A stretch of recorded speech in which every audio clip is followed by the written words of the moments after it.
So you basically accumulate people who are enormously evil and who want to see terrible damage done to the planet because at their core, they love war and they love conflict. They do not want peace to break out.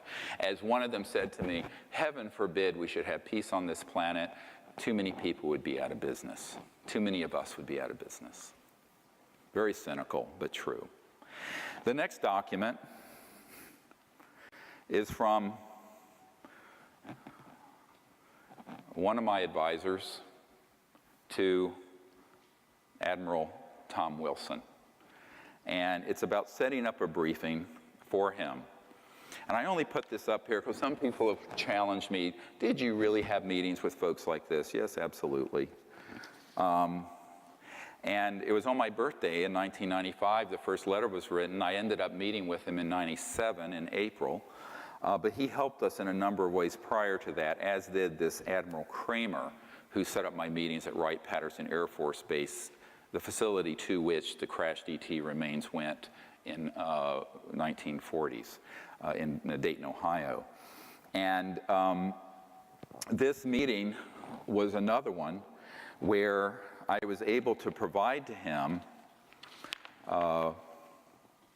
some very important information prior to the meeting, including a 1991 document, which has not been declassified, and I'll go to that one next. It's the National Reconnaissance Office document. And that document is basically a security alert. And the reason it's important is not so much for its content or on the next page, which is a warning that a group of UFO buffs were trying to penetrate the perimeter of Area 51, so it's called. Nobody calls it that really. It's the Nellis Range. But this was generated, and you can see the date, July 1991, and take a note of the distribution list, please. And we're going to get back to that in a moment. But it's a security blue fire, which is a code name, 1991, Commander's Net, Royal Ops, Cosmic Ops. So cosmic clearance, you've heard of this? Not a myth, it's real. Magi Ops, Magi, as the majority is the magic, M-A-J-I-C, Ops. And it goes through a whole bunch of them, Nellis Division, all these code numbers, and you get down to some really interesting things. MOC is Military Operating Center, and MOA is a Military Operating Area, and SOG is a Special Operations Team. But you get into Red Flag, Dart East, Dart South, Pahut Mesa, Sally Corridor, Groom Lake, Dreamland, Blackjack Team. Blackjack Control is at the Edwards Complex in California. Roulette Team, Aquatech, Sea Spray, and others. Now, it's not clear to me who gave me this why they blacked out a couple of things. Maybe it was things that they were involved with personally and they didn't want to get fingered. But this secret document went to the Admiral prior to our meeting, and he actually recognized one of these entities. And he made an inquiry, and it was being run by a contractor. We're going to get to this next. And the contractor, one of these corporate contractors, when he called them up, he said, I'm Admiral Tom Wilson. At that time, he was head of intelligence for the Joint Chiefs of Staff. I want to be read into this project. Guess what happened? They said, sir, you don't have a need to know. Now, this is the guy who puts together the intelligence briefings for the Joint Chiefs of Staff of the United States. He was told, you don't have a need to know. And Admiral Wilson said, God damn it, if I don't have a need to know, who does? They said, sir, we cannot discuss this with you further. They hung up and blocked his line. Now, this all happened before the stand-up meeting I did where Edgar Mitchell, the sixth man to walk on the moon, and myself and my military advisor and a few other people met with the Admiral in a stand-up, what's called a stand-up briefing. I was doing the presenting that was supposed to be 45 minutes. It went for 2 or 3 hours. He kept canceling appointments downstream. This was at the Pentagon. And so I said, well, you know, sir, don't feel bad. And he looked at me. He said, well, who else is in this situation where this group is blocking access, who are in the national security apparatus? I said, well, the president, the CIA director, et cetera. And I started naming them, and he was just, the fear in his eyes, the palpable fear and anger that something this important, that is real and legitimate, and he knew it was, could escape the oversight of folks who have the security of the United States in their hands. So basically, they're trying to navigate without IFR. They're trying to navigate without radar through the dangers of the world, because the most important technologies and the most important information and the most critical national security secrets are completely out of their scope, off their radar. And yet they're responsible for keeping America safe, and they're responsible for protecting us, and they're responsible for responding to threats. And so at the end of the meeting, I asked him, I said, well, Admiral, do you think you can help us? And he just sat back in his head, this big chair. He sat back. He said, he says, look, he says, what I've learned from this meeting is that there is an illegal operation that has hundreds of billions of dollars, and over the years, trillions, that has technologies that can do circles around my B-2 stealth bomber, which is the best thing I know about. How am I going to take them on? And I said, well, it can't be through a military engagement. It has to be through infiltration. It has to be through convincing them to come. He says, I don't know how to do that. They won't give me access. And moreover, I can't take any action unless the president authorizes it. And at that time, the president was Bill Clinton. And I said, well, no, he won't do that. He says, why? He says, well, we briefed the president. And his best friend came to my home and said that if he did this, he would end up like Jack Kennedy. And I'm quoting. He says, well, there you are then. Point, set, match. And I said, well, you know, someone's got to do it. Invariably, these people say, well, you can do it. And I learned, if you look at, there's a movie my wife and I saw this past week called Bridge of Spies, and you realize there's this attorney named Donovan in it. It's a true story based on the Gary Powers U-2 shoot down. And he was sort of the expendable guy. I'm the expendable guy. I'm the guy, it doesn't matter if they get killed. Because basically that's what Clinton's people told me. It doesn't matter if you get killed. We don't want the president to get killed. So, I mean, I know that's ugly, but it's the truth. So that's why I'm doing it. So this document, the reason it's so critical is that it actually has the action one. This is the first document on the top of the large briefing that President Obama got when he became president. And John Podesta, who was his guy who put together the Obama White House, was the man that we provided this for. Because Podesta has publicly come out, as you know, in favor of disclosure and ending secrecy. So basically, it was from me to Podesta to Obama. And of course, I mean, I didn't expect Obama to be able to do anything about it, because having these project code numbers and being president doesn't give you access control. You know the difference between knowledge of something and access control. You can know about something, but if they're non-responsive to your orders, like they were to this admiral, it doesn't matter if you're a general or the president or a CIA director. Because they're basically going to say, buzz off, we have more power than you do, and go away. And that's how it operates. That is how it operates. This is naked, raw power. That's how it works. So this next document I want to share, unfortunately, did not come out. It's the Congressman Cox. As you know, he was SEC head secretary for W. Bush. But back when he was a congressman from Orange County, a good friend of mine who knew him set up a briefing between me and the congressman at his offices in Orange County. And he was on several key committees, Armed Services Committee, et cetera, and so on. And he wanted to know about the UFO issue, and I said, okay, well, I'll come in and I'll brief you. And he said, well, this has never been brought up at a briefing. I said, no, you wouldn't be, because I briefed members personally of the Senate Intelligence Committee and Foreign Relations Committee and House Government and Oversight Chairman and everyone you can think of personally, face to face. And in every case, they have been completely without access. And when they make an inquiry, they're told no such project exists. It doesn't exist. It's unacknowledged.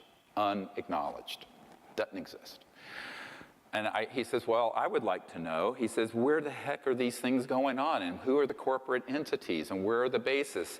So that was the genesis of the famous Cox memo, which, you know, became kind of infamous because I wrote it to him, and I basically did a subject of a brief summary of the people who I briefed who don't know, and a course of action that he needs to take. Unfortunately, that document didn't come out. It got scrambled by the electronic gremlins in the computer, unless he's fixed it. No, he hasn't. So basically, I describe who is not able to do this, but where the places are. And that was the genesis of this, which is the facilities list. And I want to go through this very quickly of where the key facilities are. Now, keep in mind, these are all run by a hybridized entity. It's part government, unacknowledged special access project, compartmented, deep black, transnational security state, and 3/4 corporate. The action is in the corporate sector. But at each of these bases, there are contractors who run the operations. Do you understand how this works? In other words, the government doesn't do that much. The government does WFO, work for others. So they issue contracts. So you'll have Bechtel Corporation, or you'll have Lockheed Martin, or you'll have whatever. So, but the key facilities I want to go through, and there are others. This is a list that I updated it for the president in 2009. A very chief one is Edwards Air Force Base, and there's a whole constellation there. Haystack Butte, China Lakes, George Air Force Base, the retired Norton Air Force Base, Tabletop Mountain Observatory, which is run ostensibly by NASA, and Blackjack Control. So I had a source at Blackjack Control associated with the Edwards-related facilities, but the Blackjack team you saw on that list was Nellis. So there's Blackjack Control and Blackjack Team. And then there are airspace facilities, and these are all DUMBs, Deep Underground Military Bases, or UGBs for short, underground bases. Northrop, the Anthill Tejon Ranch, McDonnell Douglas, the Llano Plant, Lockheed Martin, Hellendale, then Phillips Labs, and the North Edwards facility. And I will add that since then, a newer facility called the Cube, which is up past Lancaster, Palmdale, up in the high desert outside of, in the Edwards Range and classified airspace, is a Lockheed Martin Skunk Works facility where the state-of-the-art R&D is going on. Keep in mind that Lockheed and Northrop have multiple generations since 1954 of what you would call a UFO, man-made UFO, that are, as the head of the Lockheed Skunk Works said to several people on my team, including Jan Harzan, the new head of MUFON, the Mutual UFO Network. He's an IBM executive that's retired. I've been friends with him since the 20s, since the 90s. He is a man who is of great integrity, and he actually was at the meeting along with several other of my friends when Ben Rich, the head of the Lockheed Skunk Works, a super secret, it's where the U-2 spy plane in that movie came from, said, we can take ET home. We already have the technologies to take ET home, and ended his presentation with a slideshow of a black disc going out into space. Sounds fantastic? No, it's not. It's the head of the Lockheed Skunk Works. So we're flying around on jets, which are basically a vacuum tube that's pressurized with a bomb a pre-positioned bomb called explosive jet fuel A that you're flying on, thousands of gallons of, when we have had these things since the 50s. How ridiculous. We're sending our astronauts up on rockets that blow up and kill them like the shuttle astronauts when we've had these things since the 50s. This is criminal. It's outrageous. But that's the way it is. So this is how it's developed, and then I just wanted to let you know that this new facility, the Cube, is, I have an engineer that I've met with who works in that facility, and they work on not just the propulsion systems, but also the electronic warfare systems and the bio-nanotechnology, which we'll get to after our break. And those are the things that the UFO retail world of books and movies and conferences would call aliens. These are man-made. They have integrated circuits in their brains, and they walk around. They're little gray or reptilian or creepy-looking things. These are man-made, 100%.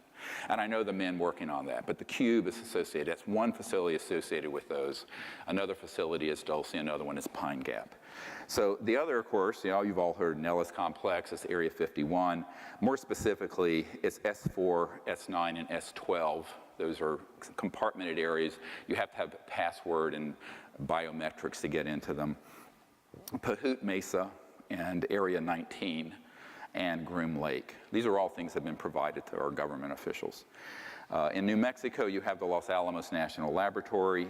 It has an underground connector, that goes to the Dulce complex, which most people don't think can really exist because you go to Dulce, there's nothing there. Remember this simple fact. Nothing critical is above the surface of the ground.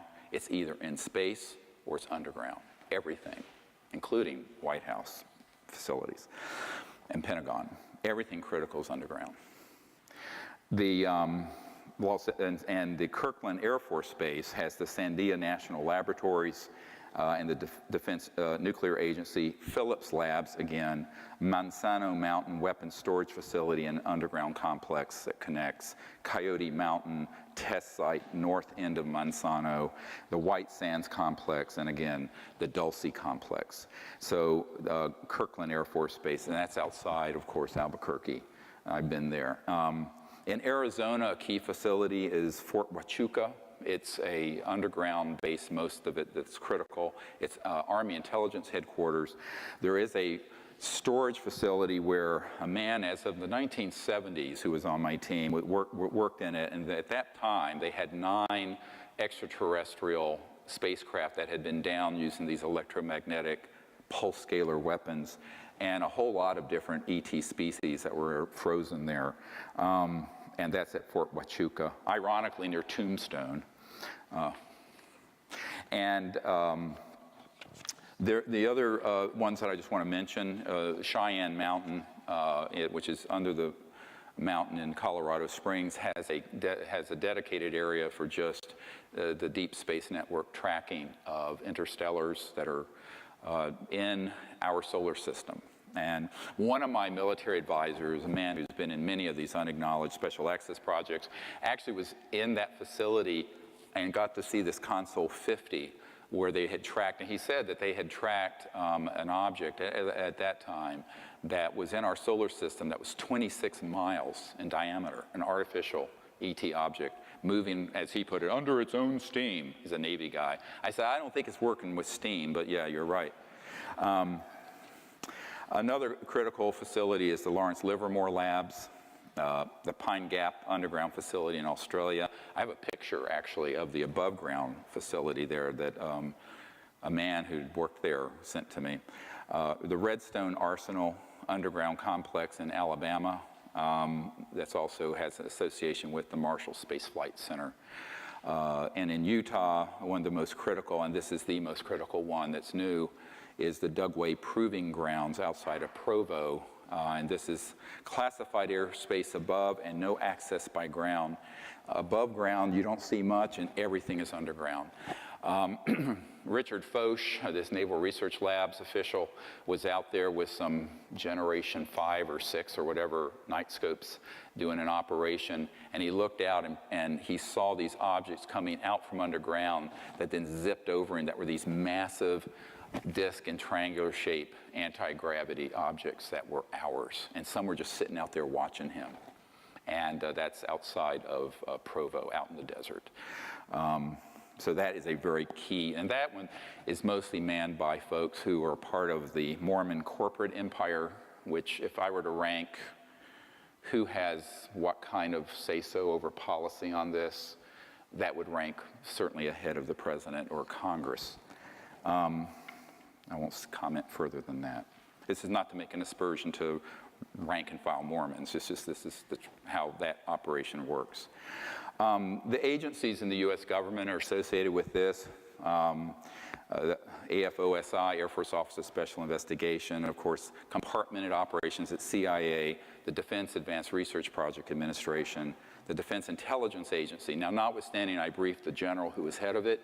He wasn't given any information, but we have Disclosure Project witnesses who are DIA assigned contractors who were very involved in ET and UFO technology issues. Certain compartmented operations at the FBI being tightly held, and every military intelligence division, Army, Air Force, Navy, have compartmented, unacknowledged operations that feed into this magic committee. The National Reconnaissance Office, the National Security Agency, again, a very compartmented operation, certainly nothing that Edward Snowden had access to my knowledge, although it's been asked, and the various space commands. Private corporate entities include BDM Corporation. Bechtel Corporation does most of the underground base construction. I know that the tunnel being built from Los Alamos over to Dulce. For years, people heard, you look and Google this, the Taos, T-A-O-S, hum. A lot of New Agers thought it was like Gaia singing or something. I'm going, no. There's a massive nuclear-powered tunneling device that was going from Los Alamos over to Dulce, and as it was going, it goes through bedrock and glassifies it into this massive tunnel that then anti-gravity electromagnetic vehicles transport people carriers underneath the ground. And as it was going through that bedrock, it caused this vibration. But that was being operated by Bechtel, and I was at a meeting with Stephen Bechtel once, and you know, they are very key. And Booz Allen Hamilton, of course, is who Snowden worked for, but they're a key contractor. They do have a compartmented operation dealing with this. Boeing Aerospace, EG&G, very key facility for creating electronics and also the state-of-the-art nanotechnology implants that are put into abduction victims, people that think they had contact with ETs, but they're actually being abducted by military and corporate folks. E-Systems, which is now a division of Raytheon. Lockheed Martin, I've mentioned. McDonnell Douglas is now part of Boeing. MITRE Corporation, M-I-T-R-E, very key in terms of anti-gravity and high-tech. It's here in the DC area and other places. Northrop Grumman. I mentioned Phillips Labs before, Rockwell International, SAIC, and this is one of the crown jewels. SAIC is a company, Science Applications International Corporation. Admiral Bobby Ray Inman has for years been a member of this magic committee, along with Dick Cheney and Papa Bush. But the SAIC, he had been National Security Agency head. He moved from National Security head over to the board of SAIC. And in a little side story, interestingly, when I asked Senator Barry Goldwater when I was at his home some years ago, and you know, he'd run for president in '64, but he always had an interest in this, but had never been told anything. And we started comparing notes of who we knew, and he said, how can I help you? I said, well, if you could reach out to some of these people on this magic committee, it'd be great. And so, you know, we named some names. He didn't know the ones I mentioned, and then I said, well, Admiral Bobby Ray Inman. He says, oh, Bobby Ray, we've been friends for years. I said, well, get hold of him. Give him a jingle, would you? So he did. Biggest mistake of his life. He got hold of me. He says, I can't make any more phone calls like that for you. He tore me apart. He tore me a new one. But Admiral Inman, definitely a magic member, as are other chief people on the SAIC. But it's compartmentalized. So, you know, most people work on conventional things there. TRW, Village Supercomputing, Wackenhut Security, does a lot of security for magic. And then there are others as well.